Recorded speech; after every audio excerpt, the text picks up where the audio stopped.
Hello, people. How's it going?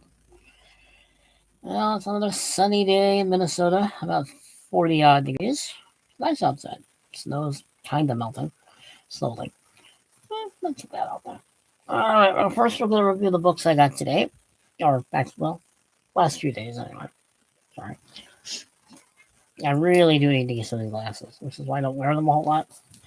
I do need to get some new ones. These are 5 years old and they kind of work, and I need a haircut. Badly. Anyway, first book I have got Andrew Jackson and the Miracle of New Orleans.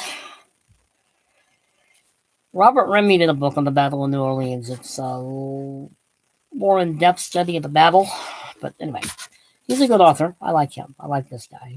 I also have his book, Thomas Jefferson and the Tripoli Pirates. That's also another very good book. But yes, this is an excellent book. I like the author. He's pretty good. I like it. Andrew Jackson was an interesting person. Let's put it that way. He was an interesting character. He had a lot of flaws. Great president, a great general, but he had a lot of flaws that make him all that great. Just ask the Cherokee people. Probably one of the darkest moments of his presidency. Certainly. But this book, pretty good. I mean, it is about the War of 1812. You know, I won't do the old joke, when did the War of 1812 start? Answer me, when did it end? Because if you ask Andrew, because the war was over when this battle happened. I don't think Andrew would have cared. I don't think Andrew Jackson would have cared one iota if the war had been over. He didn't like the British. He could not stand the British. Okay, the other book. An excellent book. Now, how the Scots invented the modern world. True story of how Western Europe, poorest nation, created our world and everything in it. Well, they did give us the King James Bible, so that's high on the list. He also wrote one on the Royal Navy. It's over there. I thought about bringing it over here. I didn't. I read this book a long time ago. It's a very good book on Scottish history. So I'm trying to find the title of that other book. But it's one on the Royal Navy. It's called The Rule of the Seas. But anyway, this is a very good book. Scottish history. I am part Scot, believe it or not. There is a little bit of Scot in me. One of my grandmothers on my mom's side was a Scot. A Crockett, by the way. Yes, that is our last name. If I were in Scotland, it would have been Crockett. No, I do not know if I were related to Davy Crockett. But it is Crockett, by the way, which I find interesting. But who knows? Maybe I am related to Davy Crockett. But yes, that book's pretty good. There's also the one about how the Irish saved civilization. That's also a good book. That's over there too. But that's not what I've bought lately. This book, which is a historical novel about the Battle of Shiloh, he's also he writes a lot of historical novels where each chapter is the individual. Like in this one, it would probably be Grant and Sherman chapters and Beauregard. I'm trying to go by memory. For some reason, my memory is failing me at this moment. Albert Sidney Johnson. Basically, each chapter would be their name. But this is the Battle of Shiloh.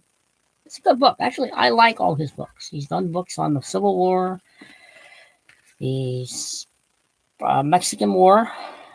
He's done one on the American Revolution. I have one of those there. Since I had to start a new library all over again, I'm having to recollect a lot of the books I used to have. But this is he's a good author. He's not a great author. Don't get me wrong. He's not. But his stories of his books are fun to read. They're interesting. They are basically historical novels, but they're not overly complicated. He's done World War I and World War II. I'm trying to remember what else he's done. But yes, I like him as an author. I mean, Gods and Generals I liked. That's the Civil War. Last Full Measure, Civil War. Gone for Soldiers was his Mexican American War one. His dad, Michael Shara, was the one who won the Pulitzer Prize for Killer Angels, which is what the movie Gettysburg is based on. Which is actually a pretty good movie. It's probably one of my favorite war movies, mainly because it's Civil War. And if it's the Civil War, it's going to win. And my hair is glowing from the sun. I need a haircut, people. Long hair drives me crazy. I only let it grow long for the winter time, and it's ceasing to be winter. But anyway, this is about the Battle of Shiloh. It's actually, by the way, is anniversary of coming up in April. I'll probably bring this book up again, or some of the books I have on the Battle of Shiloh. But yes, this is a excellent historical novel. He's a good writer. I mean, he's not. I don't know how to describe it. He's not Stephen Crane, but he's good. He's entertaining. It is fun to read. His books are fun to read. I like it. I've always liked this stuff. This book I found today at the bookstore. I knew was already. This book has been sitting there for years in that half price bookstore, the little bookstore on North St. Paul. This is the book I was talking about when I was doing my Feast of Purim video. The story of the woman who saved the nation. Actually, it is a good book. I mean, it's not. It's a nice basic biblical novel about Esther. It's not bad. It's good. I enjoyed it. Okay. I also bought my subversive literature, though it hasn't been canceled yet. Give it time, and it will be. You'll find something wrong with this book. Believe me. He's banning, whatever the word is I'm thinking of, and it's not coming to me. Activists, extremists, whatever you want to call them. But I went to Half Price Bookstore today trying to find actually green eggs and ham. That's my favorite. But I found this one for $5. So I figured I'd start collecting the Dr. Seuss books to be subversive. I know there's a biography out there I'm going to try to find. I think I have it on my Amazon list or my thrift book list to buy. But yeah, I'm going to try to get more of these books. Just irritate people who think, banning books is a good thing. As if somehow that's healthy for society. Yeah. When you start banning things in society, you have a tendency to destroy society. No such thing as a healthy society that denies people the right to freedom of expression. If you don't like what the man wrote, don't read it. Yes, maybe some of his early stuff was questionable. The man changed over the years. People do that. It's called growth. Perhaps you liberal, woke, gutless wonders would learn that. No, I think you are. If you don't want to read something, don't read it. I don't agree with the Quran. You don't see me wanting it to go away. I don't like every single movie made about the Holocaust. You don't see me wanting them to stop. They need to be made. Let them make them. There are people making movies to say the Holocaust didn't happen. Well, it did. You don't see me wanting to ban them. Ideas, thoughts, it's allowed. In a free society, it should be allowed. Just because it offends you doesn't mean you have any business saying, no, I don't want to hear it. No, sorry. Don't read it. Don't agree with it. You become the very... Well, excuse me. You become the very problem you think you're getting rid of when you start banning books. You become the very enemy you think you're fighting against when you start demanding books be removed and censored and whatever else. You become the problem, not the book, not the author. Mein Kampf is still out there, people. I don't want it banned. I want people to realize the thoughts of evil people. That's why it should never be banned. It should be read. But it's just me. But anyway, the other book I bought in subversiveness, Thomas Paine. Now, I like Thomas Paine.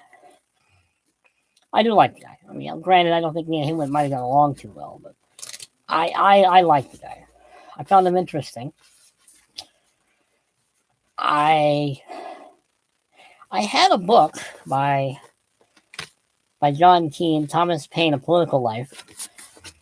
I used to have it, but I think that was in library number 3, or Yeah, 3, because I've had 4 of them so far. This is 4? I've had to start so many times, I lose track, but I did have it. It was a good book, the teen book. I'm going to read Thomas Paine, The Crisis, number 1, December 23, 1776. I'm just going to read the first paragraph. I know. We're all so excited. I can just hear you all just cheering on and on and on. Well, these are the times that try men's souls. The summer soldier and the sunshine patriot will, in this crisis, shrink from the service of his country. But he that stands it now deserves the love and thanks of man and woman. Tyranny, like hell, is not easily conquered. Yet we have this consolation with us, that the harder the conflict, the more glorious the triumph. What we obtain too cheap, we esteem too lightly. Just dearestness only that gives us everything. Everything is value. Heaven knows how to put a proper price upon its goods, and it would be strange indeed if so celestial and artful as freedom should not be highly rated. Britain, with an army to enforce her tyranny, have declared that she has a right not only to tax, but to bind us in all cases whatsoever. And if being bound in that manner is not slavery, then there is not. Then this there. Thomas. This is Old English, that's for sure. And if being bound in that manner is not slavery, then is there not such a thing as slavery upon earth? Even the expression is impious, for so unlimited a power can only belong to God. Now, I like Thomas Paine. I like a lot of the founding fathers. I think Madison might be my favorite founding father, probably followed by John Adams. John Adams was a great man, except he was a terrible president. Just like his son, John Quincy Adams. I have another book over there that's on him, and it's very good, about John Quincy. John Quincy Adams was good at everything except the presidency, like his dad. But they were great men. They tried to build a country. They put into the Constitution, into all those things, into the amendments and everything else, a Constitution that could change over the years if need be. It was not a perfect Constitution. And people who complain and whine and bitch and moan that, America wasn't perfect the moment it was founded and then free everything, make everything rosy, are fooling themselves and just don't get it. And they don't want to. People who burn books, ban books, don't want to listen to other people's thoughts, other people's opinions, and demanded those people be silenced, are tyrants. They are the tyrannical minority. They are not the majority in this country. But they are silencing a lot of people. And it's getting ridiculous. I like books. I will not burn them. Sorry. I like buying them. I like collecting them. Sorry, it's the light in my eye face. I should probably close the window a little bit, but I'm not going to. I'll move over. But I'm sorry. You want to ban a book? Ban your own. Buy your own book and ban it. Leave everybody else's alone. I mean, children today are literally not learning anything. The little device they're constantly holding in their hands is corroding their brains. Nobody thinks anymore. Nobody has ideas anymore. And they're terrified of showing ideas. They're terrified of people knowing that they might not think as they do. We're not becoming a free society, people. And the more and more of these enlightened ones try to take over and are taking over, there's going to be less and less of anything for anyone to do. Get up, go to work, come home, sit and stare at the idiot box known as the TV or their computer on their handphone and become dumber and dumber. I mean, I'm sorry, but this country is dying. This country is falling apart. This country is literally destroying itself from within. And I know I'm about to say something that half of you aren't going to like, but I blame the church. And I really do. I blame half the people who voted for these people, who go to church, who say, oh, God is sovereign. And yet you all act as if somehow your political party is far more sovereign than God. You people are in trouble. Because I'm telling you right now, God doesn't share his power with people. That's why he's called sovereign. I mean, people lived and died for this country. They stood up for something in this country. It's not the fact that this country is right or wrong. It's the fact that it's a country that had ideals, that was trying to achieve those ideals. We went through a civil war to end slavery in this country. Over 600,000 Americans died for those ideals. And yeah, they were ideals. Ideals that took a long time to be put into proper motion. No doubt about that. It's not been a perfect country. I've never met a country yet that's been perfect. I've never read a history book my whole entire life, all 57 years of it, where a country was perfect. I mean, but you know what? You're tearing this country apart is not going to do anything other than have a destroyed, I don't even know what to call it, really, because I think we are on the verge of literally destroying ourselves, all in the name of politics. And that, to me, is where all the problems begin. I am sorry. You know why there's book burning and banning and this, that, and the other? It's called politics. Nothing else. Nothing more. I believe in human beings. Okay, I believe in life, liberty, and pursuit of happiness for everybody. I believe all lives matter because God created all lives. I don't have a right to judge one life more important than any other life. Sorry. I hate telling you this as people, particularly the people who go to church and support all this nonsense.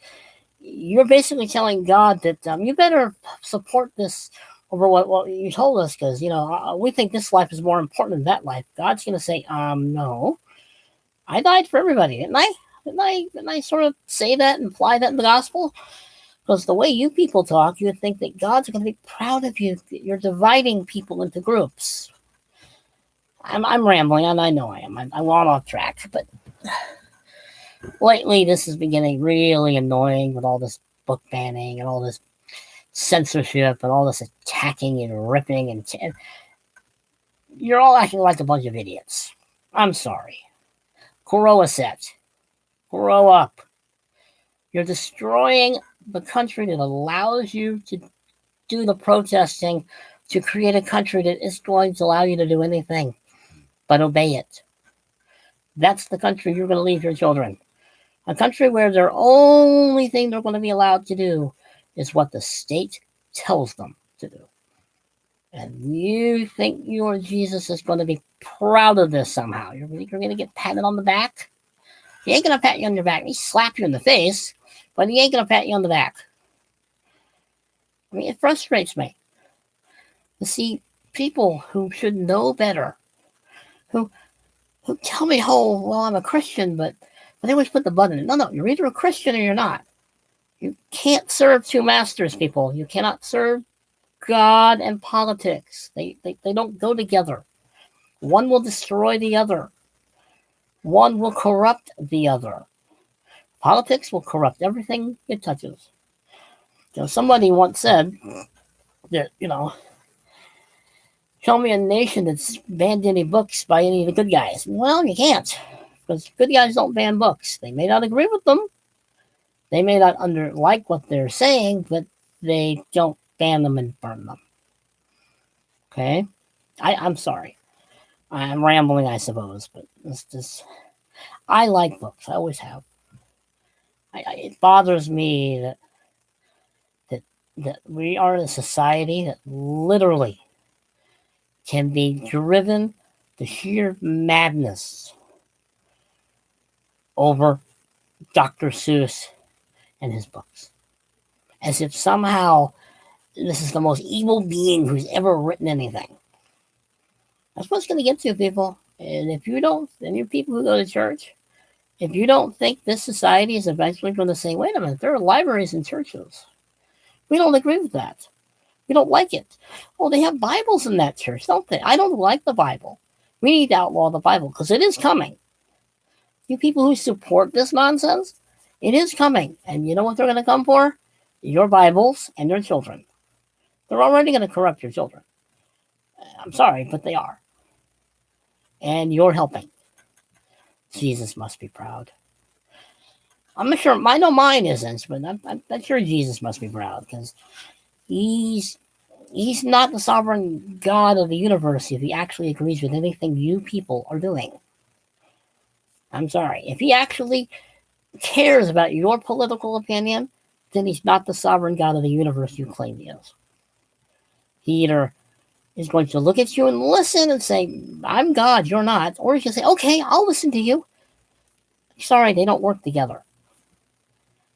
I'm sorry. I know I'm getting off track, but this is one of those subjects about it irritates me.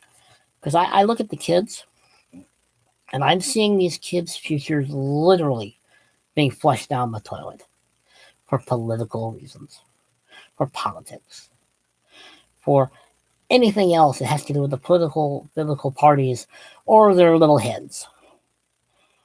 I've never had a problem with treating people like people. I've gotten in trouble for saying this. It's odd that I can actually get in trouble for actually thinking I have a right or have a choice to simply treat people as fellow human beings. I'm telling you what, we are fellow human beings. We're all related, people. I'm sorry. Whether you like it or not, we're all one race. We're not a multiple of races. We're one. Human. Judging people by their skin tone is dumb. And yet that's what we're doing. We're literally segregating ourselves again by skin tone. Not by character, or by personality, or by who we are or who we're not, but by but by the color of our skin. Seriously? God must be up there scratching his head and saying, maybe I should change my mind about the flood thing. Maybe I should add one more just for the fun of it. Because I'm sorry. I'm not impressed with political parties. I am a libertarian because I got tired of the spinelessness of one and the madness for power for the other one. Yes, I'm a libertarian. I'm not a Republican. I'm not a Democrat. I am a libertarian. So my favorite president and probably one of my role models in life, Teddy Roosevelt, yay, Teddy. I like Teddy Roosevelt. Was a Republican. I don't like politics, people. I'm sorry. I think politics is literally dividing us into warring camps to the point that we're going to destroy each other. I'm sorry, we are. I don't believe in book burning. I don't believe in book banning. I don't care what the book is. I don't care. If a person wants me to read something I don't agree with, I'll read it because they're asking me to. Doesn't mean I'm going to agree with it. But I'm not going to throw it down the garbage disposal or the fire pit and demand that it be removed. Let people read what they want. Let them think. Thinking is not a bad thing. But anyway, this is probably actually more than I had planned on saying on this video. But once I get going, sometimes I just ramble in my rant. I'm trying to think of any other books that I've got that I could recommend, but not at the moment. I might do another video later today. Anyway, I gotta get some writing done. I gotta get my my serial killer short story done. Yes, I said serial killer, people. Yeah, I know. I am fascinated by the psychology of humanity, including the dark side, and I admit that. I know it's a change of pace from what I just got done rambling about. But I am fascinated by human psychology.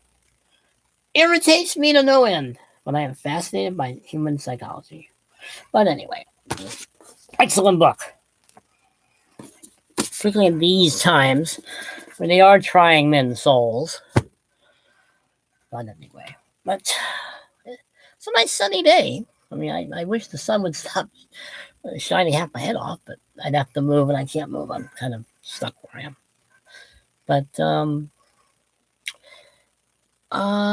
trying to think of what else I could recommend. discuss. I know I will end it, and I will post this one, and then I'll post another one later today. Probably a little less, more. Well, a little less than this one was. Well, you be good, people, because you know I won't. Later. I'm gonna turn it off.